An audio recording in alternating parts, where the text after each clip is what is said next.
Además, aclarar, para que usted le quede bien clarito con el tema de las comunas que amplían cuarentena. Escuche bien, no son las mismas que entraron el día viernes. Recién el ministro dijo, se amplía cuarentena en Santiago, Quilicura, en Recoleta, Cerrillos, Antofagasta y también Mejillones.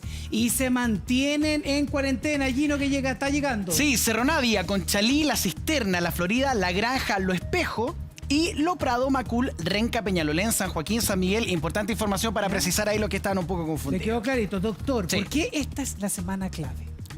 Bueno, el cambio que se produjo en la tendencia de la epidemia en los días pasados, hace aproximadamente una semana, hizo que esta curva, que era una curva predecible, ustedes mismos no han estudiado epidemiología, pero miraban los números y uno decía, vamos, mañana más o menos van a haber 500 casos, ¿no es cierto? Y uno podía ir prediciendo esos aumentos. ¿Qué es lo que ocurre hace una semana? Esa curva aritmética de progresión que uno podía ir viendo lo que iba a suceder, cambió hacia una curva y se transforma en lo que en epidemiología se conoce como una curva polinómica. Se curva un poquitito y salta a cifras de 1.000, 1.500 casos día. Pero ojo, ¿Qué? lo que puede ocurrir es que de esa curva polinómica se transforme en una curva disparada así. Esa Como la que curva, veíamos en Nueva York. como la que veíamos en Nueva Ya, York. pero ahí usted me habla de los datos, por ejemplo, los que tiene usted en su clínica, que han ido subiendo la cantidad de enfermos por hora, doctor. Efectivamente. A ver, la diferencia de la semana pasada a esta semana. A ver, si nosotros vemos lo que ocurría es que a nosotros nos ingresaba un paciente COVID cada 2 días, luego uno al día. Y en los últimos días nos ingresan más de 4 pacientes al día con esta enfermedad. Doctor, pero para que nos quede claro, cuando hablamos que es la semana clave, es porque si esta semana se dispara a un nivel de que vamos a ver si podemos abastecer la cantidad de ventiladores mecánicos y camas críticas, porque usted mismo dijo que los meses más críticos van a ser junio y julio. Entonces, cuando nos referimos a semana clave, ¿respecto a eso puntualmente? No, yo creo que en el abastecimiento de ventiladores y de camas críticas, por suerte, deberíamos poder funcionar. No es lo mismo estar estrecho, estar complicado, tener que mover pacientes de un lado a otro. Todo eso lo vamos a hacer, pero no se preocupen, estamos para eso y estamos acostumbrados a hacer eso. Así que eso debería funcionar. El tema es que esta curva que tuvo una pequeña alza, que en vez de ser 500, 700 diarios, es 1.000, 1.500, no se transforme en exponencial. ¿Qué es exponencial? ¿Doble? En términos prácticos, que de un día a otro pasa de 1.500 a 2.000, al día siguiente a 3.000, al día siguiente a 3.500. Sin razón aparente ahí. Y no es que al día siguiente tú esperas más o menos los mismos números, sino que esperas que prácticamente se vayan duplicando, y eso es lo que ocurrió en Nueva Claro, pero York. a algo nos estamos preparando. Aquí mira el titular de La Tercera, que los ventiladores van a venir desde regiones a Santiago, particularmente la Araucanía y el Biobío, pero además pacientes COVID de Santiago pueden ser trasladados a Valparaíso y a Rancagua. ¿Por qué, doctor? Lo que ocurre es que Chile tiene una geografía muy especial. Es un país largo y delgado y tiene una administración central de los recursos. Las camas, por ejemplo, en la institución que yo trabajo, Sí. que es privada, ahora son públicas, están al servicio de la autoridad sanitaria. Y todas las clínicas, o sea, pero no solo eso. Si se requieren camas de las instituciones armadas, se ocupan. Si se requiere trasladar a otro lugar, a Rancagua, a Valparaíso, también. Pero eso yo creo que va a ser lo menos, Ignacio. Eso es como un mecanismo de refuerzo. El grueso va a ser aquí mismo dentro de la Doctor, metropolitana. y con esa información que nos está diciendo Nacho, de los traslados que podrían existir de los pacientes, ir a buscar también estas camas con ventiladores especiales para atender a los más críticos, ¿estos son las señales de que estamos en el pic? ¿O la señal de que estamos en el pic es lo que nos decía usted recién, que podríamos tener un crecimiento de 1.500 nuevos casos, después 3.000 nuevos casos y así ir subiendo? ¿Cuándo es la señal de que estamos en el pic? ¿Hoy o podría ser día siguiente? No hemos llegado al pic y lo que está ocurriendo es que no queremos que llegue tan rápido y las medidas que ha tomado la autoridad sanitaria lo que buscan es enlentecer esta progresión para que en lo posible no sea un pic así al estilo Ecuador, no al estilo Italia, sino que sea un incremento como de asaltito, se sobrecalienta un poco, se enfría y se va ganando tiempo para poder ir recuperando enfermos. Pero doctor, ¿cómo se sabe cuando uno llega al pic? Porque uno pensaría que efectivamente estos días van a ser los días de pic porque duplicamos la cantidad de contagio. Entonces, ¿qué tiene que pasar para llegar al pic o a la cresta de la ola, como le dicen algunos? Lo que ocurre es que la epidemia para porque se agotan los susceptibles y esto tiende a ocurrir, ¿no es cierto?, cuando existe una explosión exponencial de la propagación. Pero esa, la desgracia que tiene es que implica también muchos enfermos graves y también un aumento de la letalidad de la enfermedad. Entonces no es algo que uno quiera que ocurra en forma espontánea. Claro, bueno, pero hay doctores, la preocupación es por la cantidad de ventiladores, si es necesario que trasladen y cuántos van a trasladar a Santiago también, pero vamos a escuchar la opinión de la doctora Claudia Cortés, que es infectóloga, efectivamente, de la Sociedad Chilena de Infectología, para que nos hable y nos dé una referencia sobre esto. Soy Claudia Cortés, médico infectólogo de la Universidad de Chile, vicepresidente de la Sociedad Chilena de Infectología. No es solo importante el número de ventiladores, de máquinas de ventilación invasiva, sino que hablamos de la unidad de pacientes críticos. Esta está compuesta por los ventiladores, por quienes saben utilizar los ventiladores, que son médicos, kinesiólogos, por enfermeras de alta complejidad que manejan pacientes que son sumamente complejos, que no solo requieren del ventilador, requieren de una serie de infusiones, de tratamientos, de movimientos especial. Entonces, el tener más ventiladores únicamente no necesariamente implica el poder tener todo el equipo que envuelve a la unidad crítica para poder ventilar. Por supuesto que es importante tener el ventilador. También sabemos que tener un ventilador no significa necesariamente que ese paciente que ya ha estado lo suficientemente grave para caer en ventilación mecánica vaya a sobrevivir. Tenemos cifras como las de Nueva York en que el 80% de la gente que se ha conectado a ventilación mecánica fallece. Y el gran problema es que ni siquiera tengamos la opción de que alguien se conecte a ventilación mecánica si es que lo requiere. Distintos centros se han estado capacitando de distintos modos, a veces a distancia, online, a veces haciendo rotaciones con pacientes que ya están críticos para ir aprendiendo las habilidades necesarias para trabajar en una unidad de pacientes críticos. Pero tenemos que pensar que un intensivista es alguien que estudió medicina 7 años, estudió habitualmente medicina interna, una especialidad de 3 años más y luego una subespecialidad de medicina intensiva. Por lo tanto, son 12 años de estudio. Por más que uno quiera calificar y poder enseñar a personas ahora en un tiempo abreviado, va a poder tener algún grado de conocimiento, pero mucho del conocimiento de los intensivistas se da por la práctica.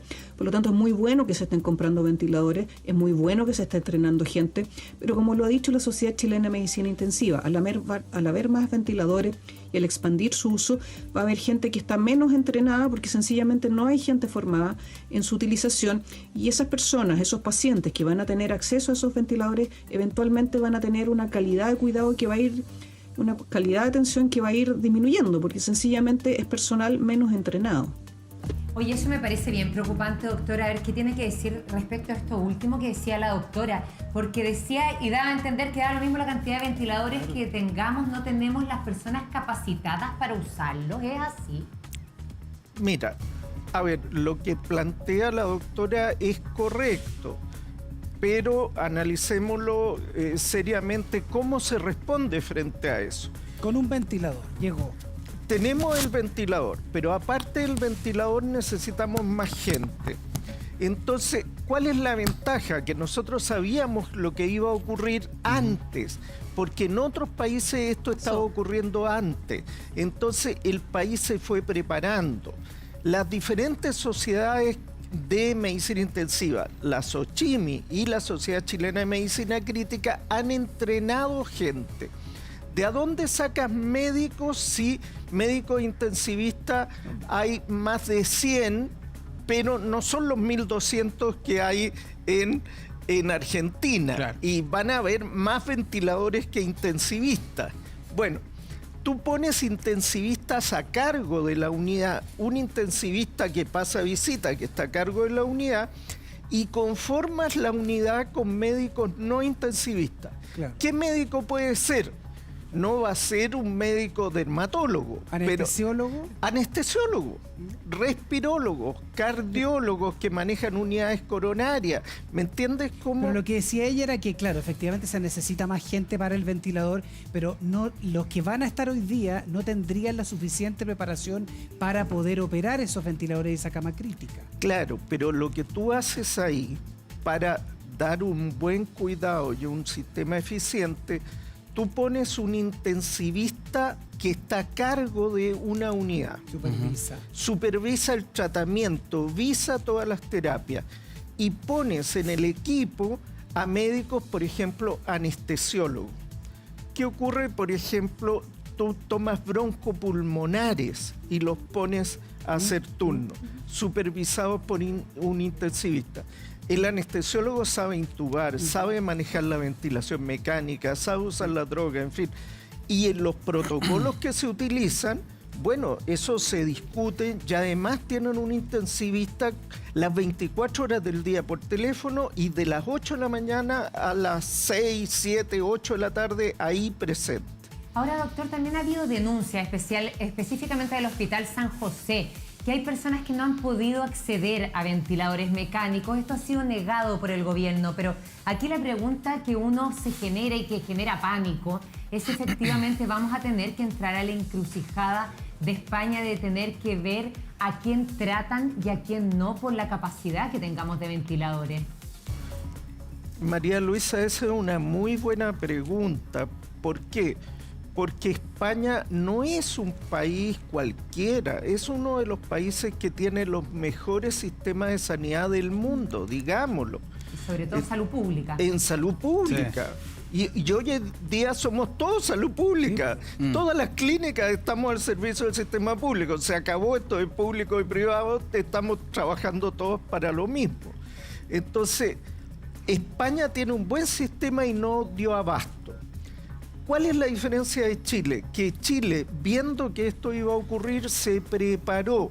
Nosotros tenemos menos camas que España, menos camas críticas, menos intensivistas que España, pero tuvimos la inteligencia de prepararnos antes. Entonces, hay ventiladores, hay organización, estamos aumentando la cantidad de camas. No entiendo algo yo, porque todo hoy día, a ver, el ministerio se encarga de todas las camas, de una clínica privada y un hospital público. La señora, por ejemplo, que tuvo 13 horas, es una información preliminar, pero 13 horas en la ambulancia para esperar un ventilador en el San José. ¿Por qué no la trasladaron, por ejemplo, a su clínica o a otra si hay camas disponibles? Es que ahí no sabría dar la respuesta, pero podría ser trasladado, pero hoy ¿no? día, habiendo una cama disponible en cualquier clínica, en cualquier hospital, se ocupan esas camas. Entonces no debería haber razón para que una persona no tuviera acceso al recurso. O sea, y todavía quedan, pero si lo acaban de decir, sí, quedan ventiladores, quedan camas. O sea, doctor, ese sería un problema de gestión,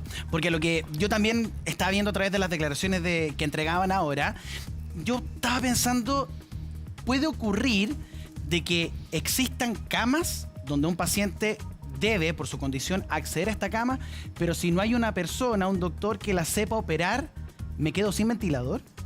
¿Eso podemos llegar a que la crisis sea hacia ese sentido? Mira, es que nosotros, o sea, todos los hospitales se han ido preparando para esto, todos los hospitales. O sea, si tú ves, ustedes han mostrado reportajes en, por ejemplo, el hospital de Maipú, han mostrado en el hospital de urgencia, la ex asistencia pública, han mostrado cómo lo han hecho y cómo se han organizado. Nosotros también, o sea, todos, hay que sacarle sombrero, se han preparado. ¿Y qué significa? Por ejemplo, nosotros que tenemos 80 camas críticas, al principio de la epidemia no trabajamos con 80, trabajamos con 60. Esto es de loco, uno dice, pero ¿y por qué achica? Bueno, porque habían camas que no tenían presión negativa. Entonces empezaron a trabajar rápidamente, ponerle presión negativa, cablear, prepararla. Claro. Y tomamos esa presión negativa para que no salga el virus de la pieza. Para que el virus se quede encerradito y no salga para afuera. ¿Y qué hicimos con esa gente? Para la casa. Y La institución les pagó el sueldo estando en la casa. Ahora, el problema económico, olvídense, tremendo, pero lo hicieron y esa gente estaba en sus casas cuidando a su familia. Y adivina ahora, ya están de vuelta. Esas 20 camas ya se abrieron. Volvimos a 80. Cuando se ocupa más del 85% de las 80, abrimos más. Ya vamos en 106. Se ocupó más del 85% de 106. Y hoy día se abre 16 más. Claro. Doctor, algo también de lo que hasta el momento nos enorgullecemos bastante como chilenos es la baja tasa de letalidad. Pero también con la infectóloga Claudia Cortés conversamos si respecto a las cifras que conocemos hasta el momento, la letalidad podría aumentar. Y esto fue lo que nos dijo. Afortunadamente la letalidad hasta ahora ha sido baja, situación que es probable que cambie. El inicio de nuestra pandemia fue de gente mayoritariamente joven, de barrios más acomodados, con un nivel de salud basal más alto y con un acceso a salud bastante más expedito. Actualmente vemos como la epidemia se está distribuyendo mucho más homogéneamente en la población, ha bajado a zonas que basalmente tienen un estado de salud más deteriorado, tienen menos acceso a salud y además el número de pacientes está siendo mucho más alto, por lo tanto esperamos que desafortunadamente la letalidad vaya a aumentar. La letalidad está dado por las personas con coronavirus que mueren secundarios al coronavirus y tenemos que, por supuesto, que ver si es alguien que es hipertenso, que es diabético, que es añoso, pero que está medianamente estable y le da coronavirus y fallece por eso, la causa de fallecimiento es el coronavirus. No podemos decir que murió porque tenía hipertensión, diabetes u otras patologías. Entonces tenemos que tener un ojo ahí con cómo se entregan los datos de la mortalidad. Como Sociedad Chilena de Infectología nosotros hemos solicitado en varias oportunidades poder tener acceso y muchas otras sociedades científicas al desglose de los datos de mortalidad. Pero es bien preocupante, doctor, aquí lo que dice la infectóloga, porque efectivamente se ha expandido el virus y se ha expandido a zonas con peor estado de salud y con peor acceso a la salud. Entonces aquí, cuando estamos hablando de que una persona, por ejemplo, se contagia el 4 de mayo, recién 6 a 7 semanas después, efectivamente sabemos cuál es el nivel de gravedad que esa persona puede tener, entonces, o esa familia. Entonces, ¿usted cree efectivamente que las condiciones de nuestro país, por la expansión que ella explicaba, podríamos estar hablando que la letalidad va a aumentar de todas maneras? La letalidad puede aumentar, uno, por la expansión hacia población más susceptible. Dos, porque la carga de atención de salud hace que los servicios no tengan la facilidad para atender en el primer minuto, haya demoras, haya retardo y todo eso afecta. Tres, por la mayor circulación de virus. Las personas que se enferman en periodos de alta circulación reciben una carga de virus más grande como ahora. Ahora no es lo mismo que haberse enfermado 3 semanas antes, donde probablemente el contagio era con dosis menores. Claro, y el nivel de contagio, por ejemplo, hoy día, claro, enfermarse primero era mejor que ahora que estamos viendo, por ejemplo, en Puente Alto, veíamos reportaje de Rodrigo Pérez. Esa familia que vivía ahí en el departamento de Bajos de Mena, no tiene, si uno se enferma, no tiene ninguna opción de que el resto de la familia no se enferme en los 50 metros cuadrados. Claro. Es muy probable que se contagien porque hay condiciones de hacinamiento con el mejor esfuerzo, lavado de manos, mantener separaciones. El momento de dormir, por ejemplo, se va a dormir en espacios circunscritos que permite la Doctor, y eso puede hacer que circulación. la carga viral que reciban, además, porque son varios que están en la misma casa enfermos, entonces da vuelta ahí mismo el bicho, por así decirlo, el virus. ¿Eso puede hacer que enfermen más grave también? Si reciben más carga. Efectivamente, eso puede hacer de que enfermen más grave. Por lo tanto, son todas variables que van a jugar. Pero, ojo, que la guerra contra el coronavirus no se va a ganar adentro de los hospitales. Se va a ganar en nuestras casas. Se gana afuera. Con estas medidas como cuarentena que tú acabas de anunciar, con la colaboración de la gente en mantenerse sano, usar mascarillas, lavarse la mano, no tocarse la cara. En todas esas medidas es donde nos estamos jugando. Si logramos disminuir un poco, no vamos a parar la epidemia va a seguir, pero disminuimos un poco, llega menos gente a los hospitales, cada cual se atiende oportunamente, mantenemos letalidades controladas. O sea, tener letalidad de 1, algo en Chile es muchísimo mejor que en Italia, muchísimo mejor que en Estados Unidos y que en España. Pero mantengámonos ¿Es así. posible mantenerlo solo con los hospitales? No, la respuesta está con lo que se haga en salud pública afuera, en la calle, que la gente no se enferme. ¿Sabe qué, doctor? Le encuentro tanta razón lo que está diciendo, así que lo voy a reiterar. Efectivamente, la guerra contra el coronavirus se gana en la calle, no adentro de los hospitales. Y ahí me alarmó harto lo que dijo la infectóloga, tanto que pensé que había escuchado mal la cifra, porque ella dice, las personas en Estados Unidos que se sometieron a un ventilador, el 80% terminó falleciendo. ¿Por qué, doctor? Bueno, es que vuelve a quedar en evidencia un tema que la solución de la enfermedad COVID-19 no es el ventilador. Lo que ocurre es que si no tienes el ventilador y tienes una insuficiencia respiratoria, no hay opción. Pero aunque tengas esa opción, se requiere todo el resto. Y la doctora explica muy bien de que se requiere no solo un médico con un delantal, sino un médico súper especializado con 12 años de estudio, que es un intensivista. Pero, ojo, está demostrado que tener intensivista desde la mañana hasta la noche, las 24 horas del día, no es diferente a tener un intensivista que te hace tu plan de tratamiento, que está en el día, y que un médico no intensivista aplique ese tratamiento durante el resto del día. O sea, tener unidades donde los intensivistas nos dividamos y estemos a cargo de diferentes unidades y multipliquemos las camas con otros médicos súper capaces, anestesiólogos, cardiólogos, respirólogos, todo el grupo, es tan eficiente en estudios demostrados científicamente como tener puro intensivista. En nuestra institución tenemos puros intensivistas en las unidades que podemos. Lo que estamos haciendo ahora es dividir a los intensivistas y multiplicar las camas.